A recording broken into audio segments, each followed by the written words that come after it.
Hey, what's going on? My name is Aaron Godwin. I am the Engineer of Wealth. Today, I wanted to talk about one of the most basic concepts whenever it comes to financial planning.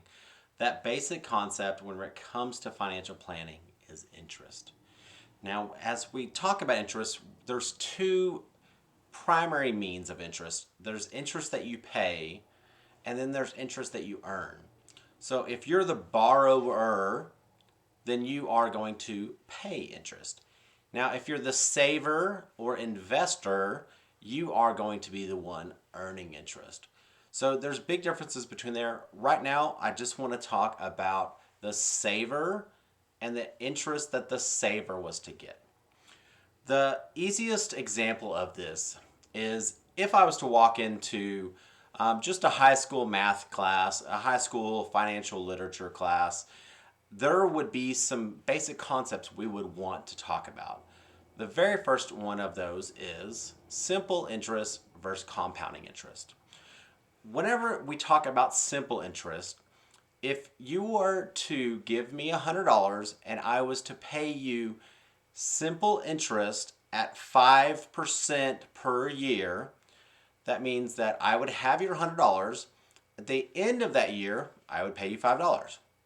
That next year, I would still have just your $100, so I would pay you $5. So that is simple interest in its easiest form. Compounding interest is whenever you take the interest that you have earned and then you reinvest it and add it on top of that principal. So same $100 that you give me, and I pay you that 5% that first year. So you give me $100 at the end of 1 year, I give you 5% interest, so I give you $5. Now you have $100 that I have, and then you also have $5. If instead of you taking that $5 and spending it, if you were to reinvest it with that $100 that you have, you would now have $105. At the end of the second year, you would have the $100 earns 5% interest, so that earns $5, and then you would have $5. Now that $5 would earn 25 cents.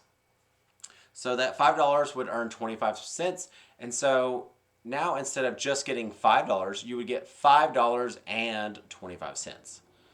Now if you go on to the next year, right, and then the next year, these things start to add up over time. Whenever we are looking at interest from the saver and investor point of view, we want to look at compounding interest over time, and we want to look at uninterrupted compounding interest over time. We want that money to start growing, and we want that money to continue to grow without interruptions. The easiest example of this is, would you rather have $1 million or would you rather have one penny that doubles for the next 30 days? If you had $1 million or one penny that doubles for the next 30 days. Now, if you would walk into most high schools, most of these financial literature classes, I would assume that most of those students would say, I want that $1 million right now. I want that $1 million right now so that I can spend it, so I can blow it. They would spend that money in different ways. Now, if you just put a pause on it and you were to show them the math, let's see what that would be. So if we jump in here, and I've already done this math for you, right? If we start off and day one you have one penny, that one penny doubles to 2 cents that next day. 2 cents doubles to 4 cents, 4 cents doubles to 8 cents, and you see it. So at the end of day 10, we have $5.12. Now, the person that said, I want the $1 million, they're feeling pretty confident about themselves. They're feeling like, hey, I made the right decision during this time. Now, as we get a little bit further into it, we see days 11, 12, 13, 14, that money is starting to grow. That money is starting to compound on itself. And we get here to day 20. Day 20, you have $5,000, right? So we're 3 weeks into this experiment and you only have $5,000. So the person that said, I want the $1 million, right? They're way ahead as we're looking at this right now. But here is where it really gets interesting, right? We see 5,000 turn to 10,000, turn to 20,000, turn to 40,000, turn to 80,000. Still, the millionaire is way ahead. Now, 167, 335,670, and then at day 28, $1.3 million. $1.3 million. So it took a little while to get there. But now the person that said, I want the penny that will double for the next 20 years, a penny that will double for the next 30 days, that person is now ahead. And now they're 2.6, so they're 1.6 million ahead. And here is that last number, $5.3 million.